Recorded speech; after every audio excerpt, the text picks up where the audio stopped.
जय शिवराय मित्रांनो खरीप हंगाम 2026 पासून राज्यामध्ये राबवली जाणारी ई पीक पाहणी पूर्णतः बदलण्यात येणार आहे। केंद्र शासनाच्या DCS क्रॉप सर्व्हेअर ऍप्लिकेशनच्या माध्यमातून ही ई पीक पाहणी केली जाणार आहे आणि हंगाम सुरू होत असतानाच 1 जुलै पासूनच ही ई पीक पाहणी सुरू करण्यात येणार आहे। मित्रांनो, ई पीक पाहणी केली जात असताना खरीप हंगाम असो, रब्बी हंगाम असो किंवा उन्हाळी हंगाम असो, केंद्र शासनाच्या सूचनानुसार प्रत्येक राज्यांना 100% ई पीक पाहणी करायची आहे। परंतु आपण पाहिलेले की गेल्या 4-5 वर्षापासून राज्यामध्ये ई पीक पाहणी राबवली जाते।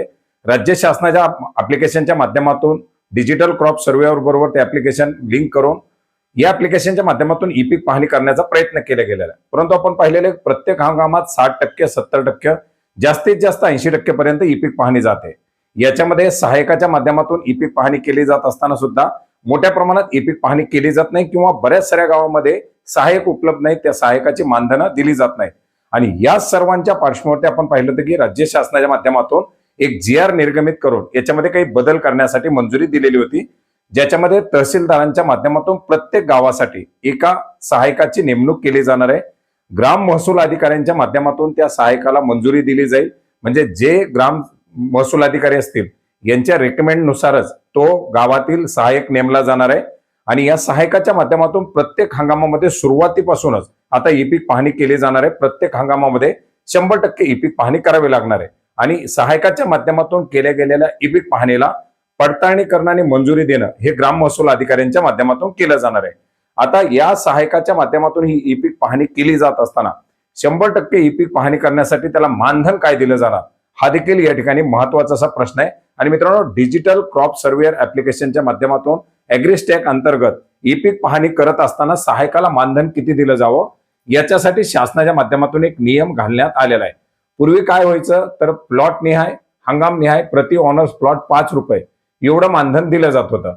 आता या मानधनामध्ये 2025 पासून राज्य शासनाच्या माध्यमातून बदल करण्यात आलेले आहेत, ज्याच्यामध्ये डिजिटल क्रॉप सर्व्हे अंतर्गत सहायकांना ऑनर्स प्लॉट निहाय, हंगाम निहाय प्रति ऑनर्स प्लॉट अनुदेय असणाऱ्या मानधनामध्ये सुधारणा करून एकल पिकासाठी, म्हणजे जर पीक सेपरेट असेल, एखादं माड पीक जर असेल, सोयाबीन असेल किंवा कापूस वगैरे असेल तर त्याच्यासाठी प्रति प्लॉट 10 रुपये आणि मिश्र पिकं जर असतील तर त्या मिश्र पिकांसाठी 12 रुपये प्रति प्लॉट एवढं मानधन दिलं जाणार आहे। ह्या मानधनाच्या आधारेच आता या डिजिटल क्रॉप सर्व्हेअर ऍप्लिकेशनच्या माध्यमातून केल्या जाणाऱ्या ई पीक पाहणीचं मानधन अदा केलं जाणार आहे। तर मित्रांनो, मानधन किती दिलं जाणार, सहायकाची नेमणूक कोण करणार, आता बऱ्याच साऱ्या गावामध्ये ऑलरेडी की सहायकाची नेमणूक करण्यात आलेली आहे। सहायकाची नेमणूक करण्यात आल्यानंतर तो सहायक कोण आहे, त्याचा कॉन्टॅक्ट नंबर कुठं मिळतो किंवा आपल्या गावाचा सहायक कोण आहे का नाही, ही सगळी माहिती सुद्धा आपल्याला ऑनलाईन पद्धतीने पाहता येते।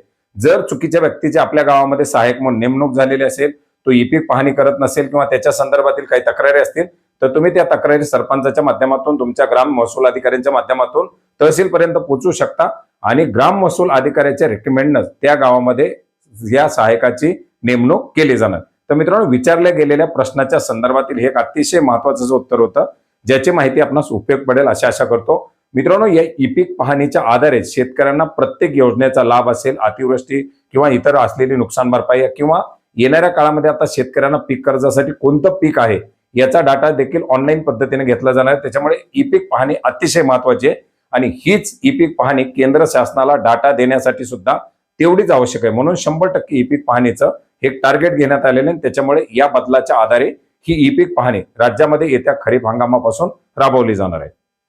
धन्यवाद।